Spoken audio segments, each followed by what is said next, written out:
Hey everybody, Aaron Cowan, Sage Dynamics, and this is the Shield Arms SA-9 PCC. Pistol caliber carbines. So hot right now. For good reason. They're inexpensive to shoot, they're fun to shoot, and they have a lot of versatile applications that give you a rifle length, rifle controllable, arguably sometimes rifle accuracy out of a very compact platform that can be stored for off-body carry in a backpack in the vehicle for whatever your particular use is, and they make really, really good suppressor hose. But because PCCs are so hot right now, there's a lot of PCCs out there. And a lot of them are, you know, pretty much just, you know, the only thing that seems to be different is the roll mark and maybe the rail and maybe whatever color they decided to paint it for their cool Instagram videos. So what sets the Shield Arms SA-9 apart from the rest? Well, we're definitely going to talk about that.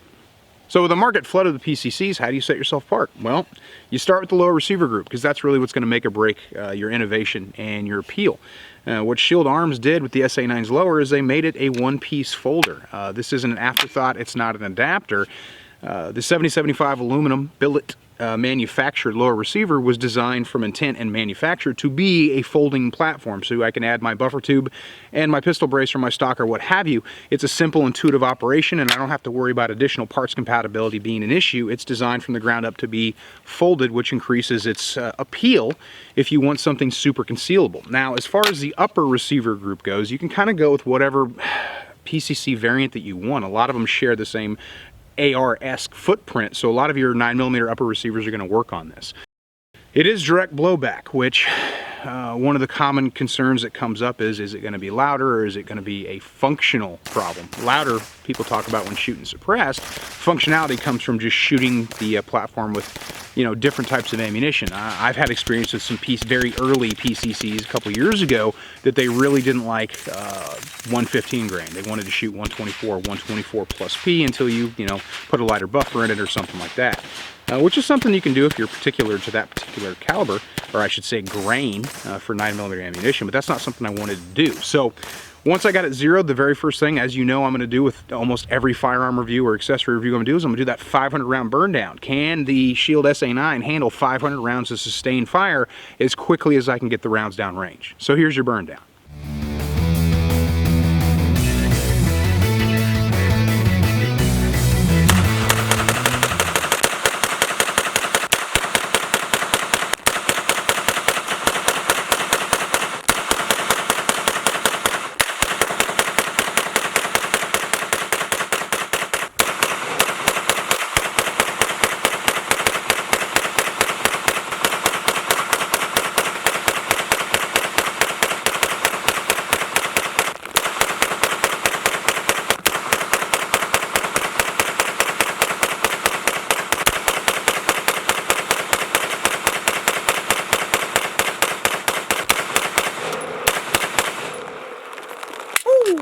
That's warm.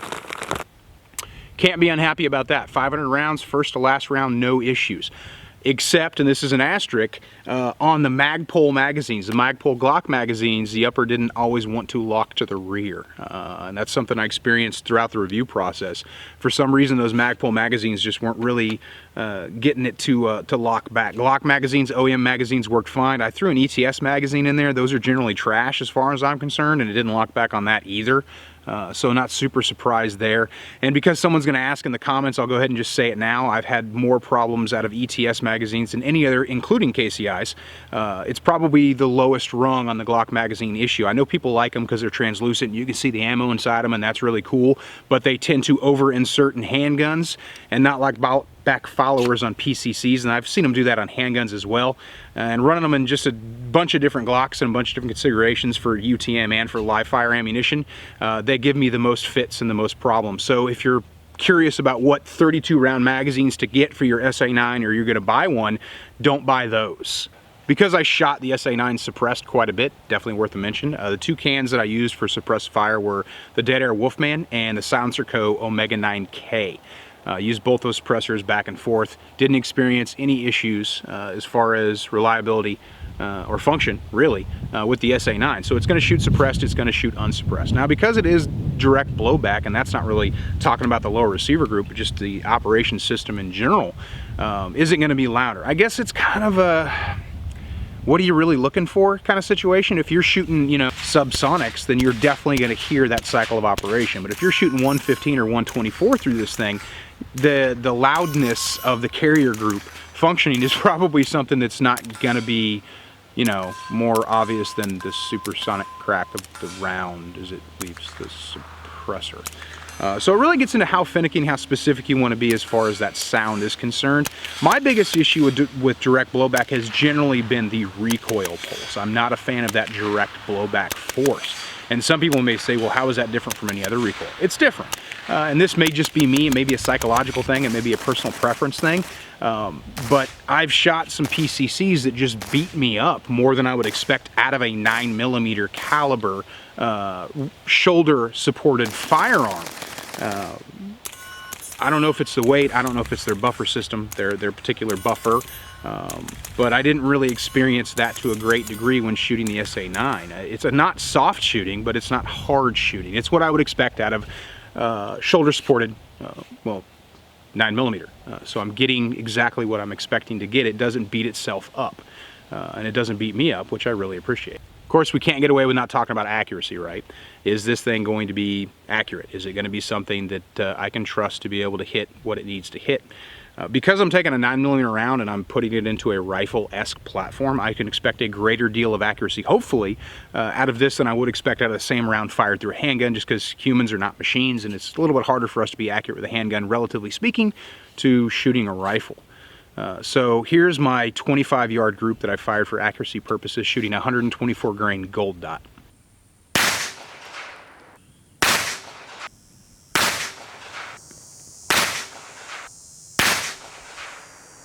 Pretty nice, right? I'd call that accurate. And again, if you're just buying the low receiver, then the accuracy is not something that's really going to be appealing to you, because you're going to use your own upper, and you probably already know the accuracy abilities of that upper. But because it is something I can potentially shoulder support or brace support, I wanted to see if I could stretch the legs a little bit. So I went ahead and put it out to 50 yards as well, shooting the same 124 grain gold dot.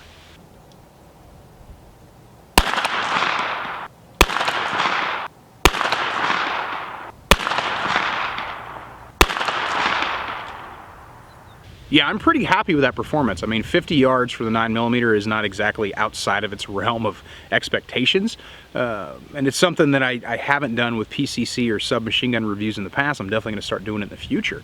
I was very happy with the 9mm's ability and the Shield SA-9's ability to give me that kind of accuracy, what I'd expect, hopefully, from a 9mm round at 50 yards, being able to shoot with my, you know, 4 or 5 points of contact for accuracy purposes versus what I'd expect from a handgun, just having two hands on the gun, potentially supporting it off an object or something like that.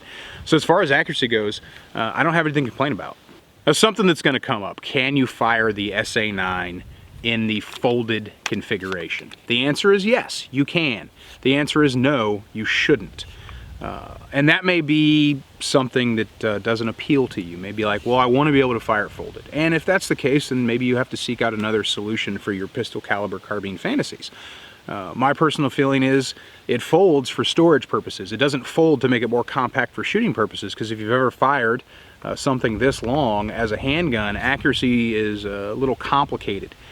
It's not something I'd want to do, especially when I can just do that, and then I'm like, oh, that's so much easier. Why wouldn't I have done that before? So if there's an emergency situation you have in mind, yeah, you can shoot it. Should you? No, I wouldn't recommend it. That's not something that you should do, because it wasn't designed to be fired folded, because its design wasn't intended to be, hey, let's design a PCC from the ground up so people can shoot it with the stock folded. That wasn't the idea. So yeah, an emergency situation, it's totally doable. Is it something that you should do? No, you shouldn't do it at all. And I think I've said that 3 times now, so I really want to underscore that so there's no questions in the comment section about that at all. If you have to, yes, should you know? Overall impressions of the SA-9. I like this thing a lot, and I gotta be honest, I've not been a real big fan of PCCs in the past. I liken PCCs to attempting to be submachine guns. That's something that I see a lot, like guys try to, maybe they're even marketed that way, where people say, oh, you know, this is like the new world MP5 or whatever. My personal feeling is submachine guns should feed from stagger-fed magazines, not pistol magazines. But that's not what this thing is trying necessarily to be, and it's the first PCC I've had where I'm like, you know what, I'm gonna use this a lot more just after the 2,000 round review process. During the review process, I fired 115, 124 range ammunition, as well as 124 gold dot and 124 plus P gold dot. You've probably experienced a trend at this point. Those are the ammunitions that I commonly put through 9mm type firearms that I review. And I was pleasantly surprised to not experience any issues with it, except for that occasional magazine lockback issue I had on the Magpul magazines. With Glock mags, didn't really experience it. It's something that I would use for, you know, a very specific purpose. If I want to do some night vision, cool guy night vision stuff, and I want to shoot 9mm versus something else, or I want something a little bit more compact, or if I want to shoot subsonic, this is a really good platform for that. It's going to function, it's going to shoot that subsonic ammunition. I did do a little bit of time on some 147 grain subsonic only, just to see how it handled being suppressed, if there was going to be any cycling issues or something like that. Predominantly, the ammunition I used, like I already mentioned, 115, 124, both range and self-defense and plush pressure. But I fired some subsonic ammunition through it just to see if it would handle, using both cans of Dead Air Wolfman and the Silencer Omega 9K, and it cycled, which is what I would expect. I want it to be able to function reliably even when I'm purposely shooting that subsonic ammunition. So in a world that's kind of saturated at the moment with pistol caliber carbines, is this the one that you want to choose? Well, if you want something that sets itself up for Glock magazines, and it is a one-piece folding system, technically 2 pieces, but you know what I mean, it's forged, or I should say billet into the lower receiver. It's not an additional add-on part. They also make this lower in an AR platform. So if you want a folding adapter for your rifle, in 223, 556 or 300 blackout, it exists. You can check it out on shieldarms.com. I was already a fan of Shield Arms because of the base plates. They're my favorite base plate. Close second would be Arredondo Accessories polymer base plates, but I like the Shield a little bit more because they're heavier, helps it get out of the gun, be it PCC or handgun.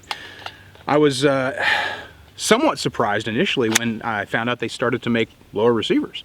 Of course, magazines is like their game. They started with base plates and now they're actually doing actual magazines. But when I found out about their folding line, I was very intrigued and I couldn't wait to get my hands on one, and I was glad that they sent this thing out here for me to check out. And even though I was, like I said, a little apprehensive about just another pistol caliber carbine, or a wannabe submachine gun, as some people might want to say it, I don't have anything bad to say about the SA-9, and I'm surprised that I don't have anything bad to say objectively as possible during the review process. 2,000 rounds from first to last round, I had a really good time shooting this thing, and I definitely plan on using it a lot more. For real-world practicality, I guess that kind of depends on what you want to do with it. You could set it up for home defense, you could keep it as your car gun, you could have it as a backpack gray man type situation, or you could use it for very specific purposes if you do a lot of suppressed night vision shooting. Especially with the longer upper receivers, you're going to have the rail space you need for all your bells and whistles that you're going to do that with.